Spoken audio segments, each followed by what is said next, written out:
Bienvenidos al podcast del ICVA, Instituto Cardiovascular, un espacio donde exploraremos los últimos avances en medicina cardiovascular.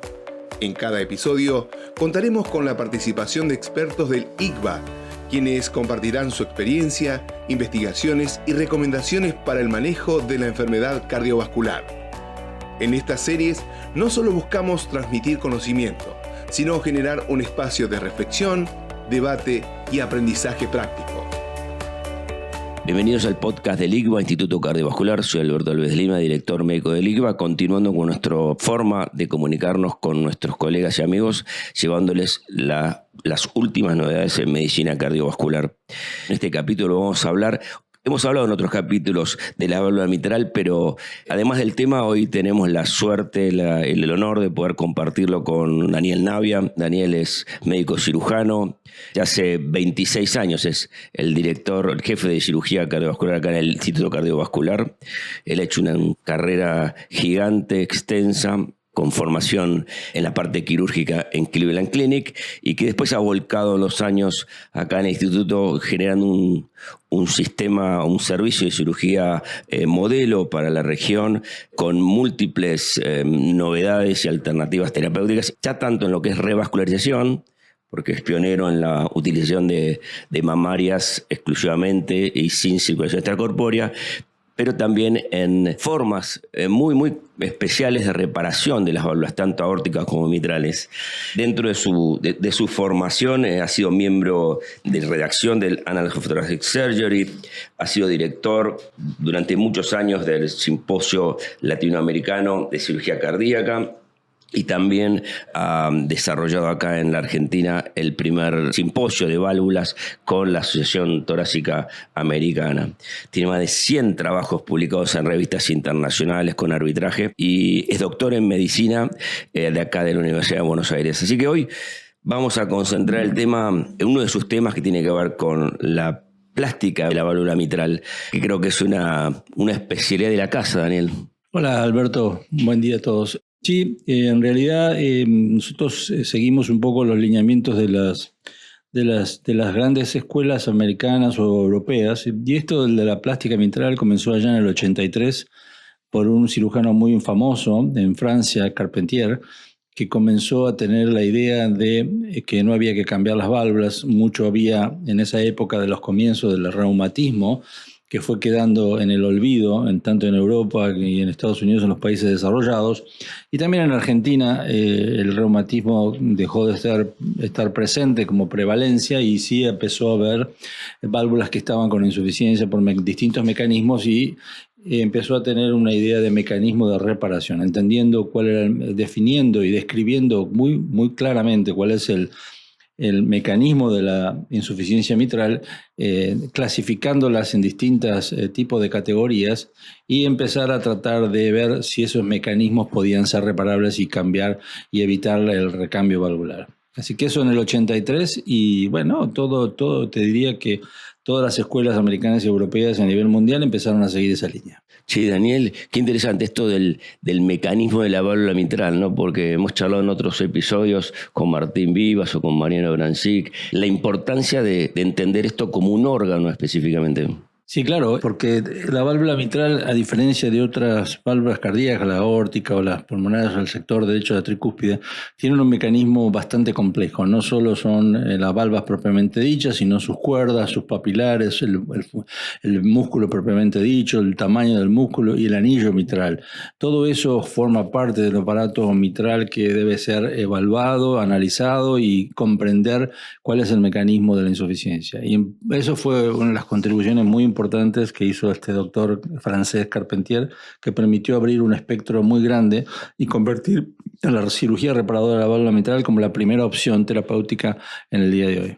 Sí, Daniel, entonces para ir ordenando, surfeando este tema de la plástica, hablamos de indicaciones, hablamos de la durabilidad, hablamos de resultados, a eso hablaríamos, ¿no? Si te parece. Arranquemos con las indicaciones. Es importante destacar que el concepto de válvulas degenerativas es el concepto inicial y más frecuente hoy en día en las presentaciones de las insuficiencias mitrales. El espectro de la anatomía de la insuficiencia mitral, hay distintas entidades, puede haber de acuerdo a la distorsión de la válvula mitral. Y eso también obviamente está implicado la factibilidad de la reparación y por ende también la indicación, el momento terapéutico. Es decir, en los comienzos de las experiencias de la insuficiencia mitral, uno puede ser más agresivo, si se quiere, en cuanto al timing de la indicación, depende el mecanismo de ruptura de la válvula. Entonces, la indicación, obviamente, en insuficiencia mitral severa, hay un gran capítulo de aquellos pacientes que son asintomáticos versus los sintomáticos en la insuficiencia mitral, donde eso es tremendamente artesanal, si ustedes quieren, pero obviamente los desarrollos de la insuficiencia mitral y la cirugía reparadora permitieron avanzar en aquellos pacientes asintomáticos, pero con algunas indicaciones puntuales, por ejemplo, la baja de la fracción de eyección, el famoso número de 60%, cuando eso empieza a caer por debajo del 60%, presencia de fibrilaciones auriculares paroxísticas, tamaños de la aurícula izquierda, diámetro diastólico y diámetro sistólico del ventrículo izquierdo, que pueden ir modificándose a través de los meses, años. Son signos que indican de llevar al paciente a quirófano. La mayoría de estos pacientes pueden ser jóvenes y la mayoría de estos pacientes no tienen síntomas. Entonces a veces escarbamos la sintomatología mandando pacientes a un ecoestrés que nos permite ejemplificar cuál es el comportamiento del ventrículo en la situación de esfuerzo, y si el paciente lo tolera bien, pero hay caída marcada de la fracción de eyección o trastornos en la contractilidad, esas son indicaciones de cirugía. Daniel, ¿y técnicamente, qué haces? Porque obviamente no es lo mismo un Barlow que una situación de un prolapso no tan importante. ¿Qué haces técnicamente? Y entiendo que eso es muy amplio lo que estoy preguntando, pero me gustaría técnicamente... Como te contaba, hay dos espectros grandes. Uno es de la deficiencia fibroelástica, donde prácticamente el tejido es translúcido y muy delicadito, y eso es difícil de realizar la plástica porque uno no tiene tejido para hacer la técnica. A veces la recurrencia puede ser alta. Y en el otro extremo, la enfermedad de Barlow, donde está comprometido tanto la válvula anterior como la válvula posterior, y es tejido en exceso, con trastornos en la inserción de la válvula posterior con respecto al anillo mitral. En esos casos, uno empezaría cuando hay compromiso de la válvula posterior. La válvula posterior, teóricamente, entre comillas, es la más fácil de reparar y la que mejores resultados tiene. Y también es la que más frecuentemente se rompe. Nosotros dividimos la válvula mitral en tres sectores: P1, P2, P3, A1, A2 y 3 son los segmentos de la válvula anterior y la válvula posterior. Y comúnmente el famoso P2, que es la porción central de la válvula posterior, es la que más frecuentemente se rompe y la que más fácil se puede reparar.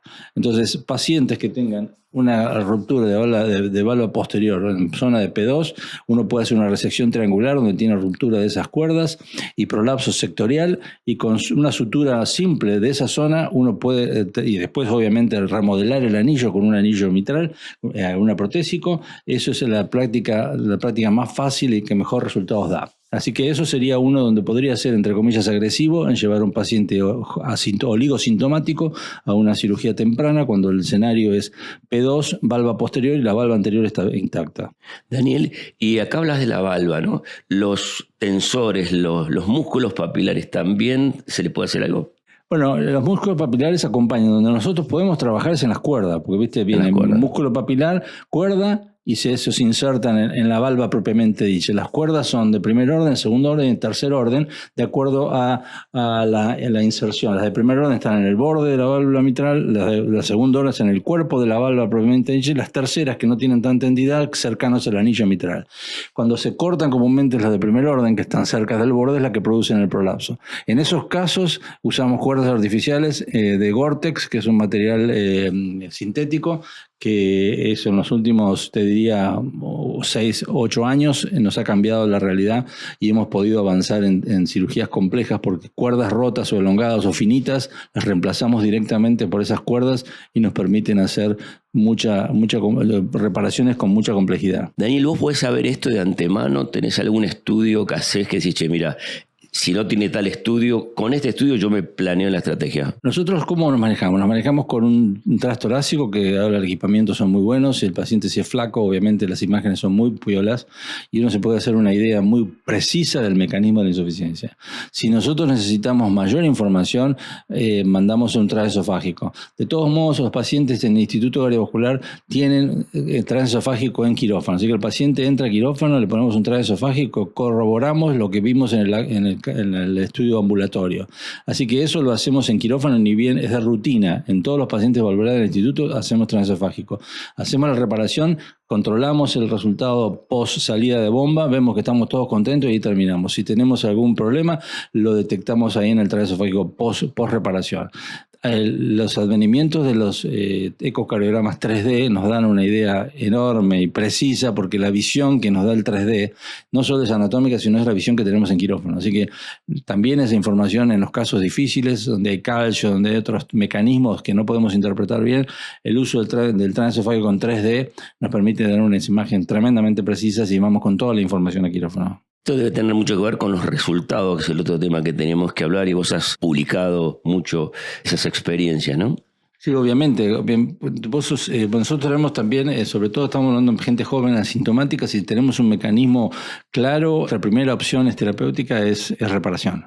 Es decir, la tasa de reemplazo es baja, producto de que tuvimos una conducta pro reparación hace muchos años, y eso lo venimos manteniendo y hemos incrementado nuestra complejidad de reparación.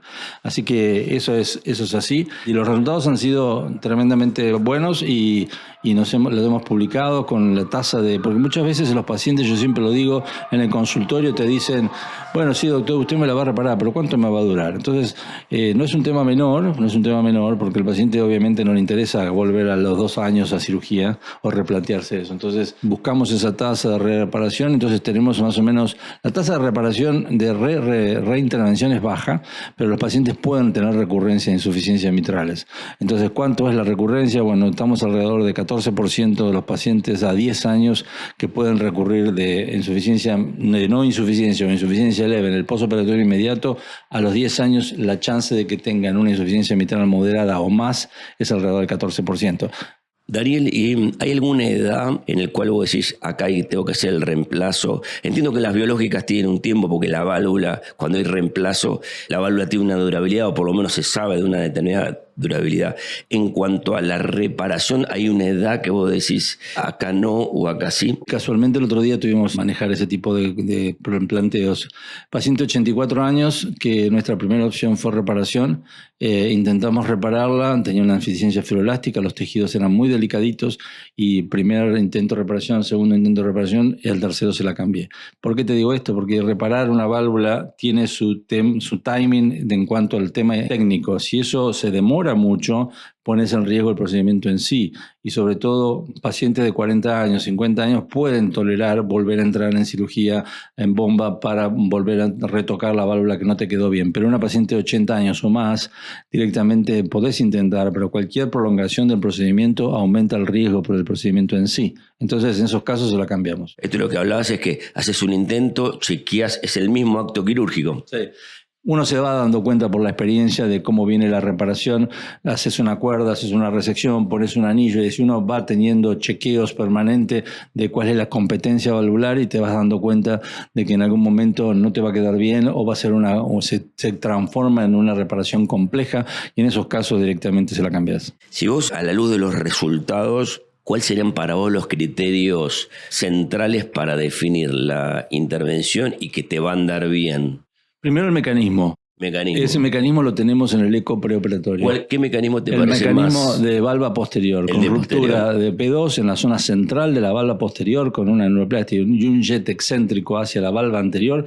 Jet excéntrico porque si bien el anillo está dilatado, el prolapso sectorial te produce que el jet vaya en contra de la zona prolapsada. Entonces, ese es el escenario más factible. Y ese es el escenario que uno le puede decir al paciente, mira, tenés casi más del 90%, 95% que te la podemos reparar. Hasta que no abrimos abrimos la aurícula izquierda no podemos ver la calidad del tejido, pero la mayoría de los casos que entran de ese 95% uno puede decir las altas chances que te lo reparemos. La otra punta es el Barlow, ¿no? La punta es el Barlow, ¿por qué? Porque el Barlow está todo distorsionado de la anatomía, es decir, no sabe cuál es la valva anterior, no sabe cuál es la valva posterior, no sabe cuáles son los segmentos, está todo alterado, todo el tejido alterado, todas las cuerdas están alteradas, el anillo está tremendamente dilatado, así que tenés que trabajar en las tres áreas. Eso demanda más trabajo y demanda más tu composición cerebral para que veas que la composición que te quede después tenga más o menos una relación anatómica normal. Entonces eso es un desafío técnico. Daniel, ¿y después con qué quedan los pacientes? ¿Se tienen que quedar anticoagulados? ¿Dependerá? No quedan anticoagulados, quedan Bien. Con aspirina. Bien. Hay un 30% de los pacientes que pueden hacer fibrilación auricular postoperatoria inmediata. Eso te obliga a anticoagularlos. Podés poner la Pixaban o no la anticoagulación con Syntrol. Pero la mayoría de los pacientes se van sin anticoagulación. Se están yendo a los cuartos días. Tuvimos una experiencia inicial de hacer cirugía mini-invasiva de la válvula mitral, siguiendo algunas líneas de escuelas americanas. Lo hicimos, pero tuvimos algunos casos. No nos pareció que tenía una ventaja en cuanto a morbilidad para el paciente, una esternotomía versus una mini toracotomía. Lo que pasa es que a veces cuando avanzás en el desarrollo de técnicas más complejas de reparación, a veces la mini invasiva conspira contra un buen resultado. Obviamente todo esto te imaginas que es técnica y curva de aprendizaje, pero cuando nos metimos en reparar válvulas mitrales más complejas, priorizamos un buen campo operatorio y no tanto el tajito chiquito. Claro, que esto es un tema importante. Daniel, voy a hacer una analogía, pero no tiene nada que ver, ahí vas a explicar, pero te dije lo de la anticoagulación porque en válvula aórtica parecería que a veces podrían requerir un proceso inicial de anticoagulación para evitar las pequeñas trombosis y que eso finalmente termine en un grado de disfunción. Acá nada que ver. No, bueno, la aspirina puede ser que en algunos casos, en algunos grupos, las anticoagulan 3 meses. Nosotros en este caso no. Obviamente las prótesis es otro mundo. Cuando haces una prótesis biológica, por más que sea biológica mitral, igual la anticoagula en 3 meses o 6 meses y la válvula aórtica más o menos cuando pones una prótesis.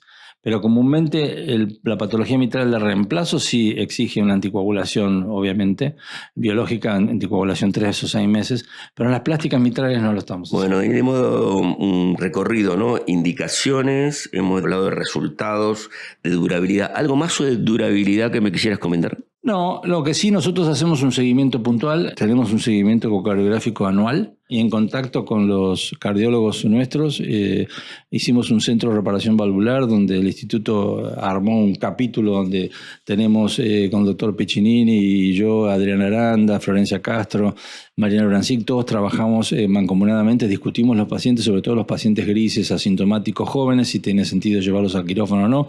Discutimos y eso nos permitió tener un complejo multidisciplinario de muchos cerebros que trabajan en ese sentido. Así que eso nos permitió, vuelvo a decirte, que empezamos con las cirugías más simples y hoy estamos con cirugías muy complejas y siguiendo escuelas de mucha agresividad como la gente de David Adams, Mount Sinai. Así que en ese que tuvimos la suerte de traerlo a operar acá y operar a un paciente. Así que eso fuimos aprendiendo a través de los años. Interesante porque hemos charlado en varios capítulos esta imperiosa ya una obligación de tener estos HER teams o centros que permite una mirada multidisciplinaria y tratar de generar un lente común entre los diferentes actores, las diferentes miradas. Para ir cerrando, Daniel, futuro, ¿cómo ves esto? Y ahí sí hay algo de robótica, pero sobre todo el futuro de la técnica y si ves hacia adelante algún cambio que se esté viniendo. Yo creo que lo que se viene es más mini invasiva, pero con la irrupción de robótica. Hay muchos grupos en Estados Unidos que están metiendo el robot para plásticas mitrales, donde te diría que no es el 100% del futuro, pero sí va a haber un nicho de 40, 50, hasta 60% de pacientes que van a necesitar, que van a hacerse factibles realizar cirugía por robot, sobre todo mitral, o la mini toracotomía también con más tecnología desde el punto de vista de cámaras y accesos. Eso me parece, el futuro. Hay trabajos de mitral clip versus plásticas mitrales ya en pacientes con patología degenerativa, lo que hemos hemos hablado. Los resultados preliminares no están mostrando ventajas a través del mitral clip porque es una cosa muy compleja, pero creo que si vos me preguntás ahora, los centros más avanzados están avanzando en la irrupción del robot para hacer las plásticas mitral. Bueno, Daniel, seguramente este episodio va a generar mucha repercusión y seguramente tendremos muchos comentarios de nuestros colegas, así que lo más probable es que en breve te volvamos a invitar a que nos cuentes por otro tema y tratar de responder todas las inquietudes que se generen. Muchísimas gracias. Gracias, Alberto. Gracias por acompañarnos durante esta edición. No olviden suscribirse a nuestro canal. Nos vemos el próximo episodio.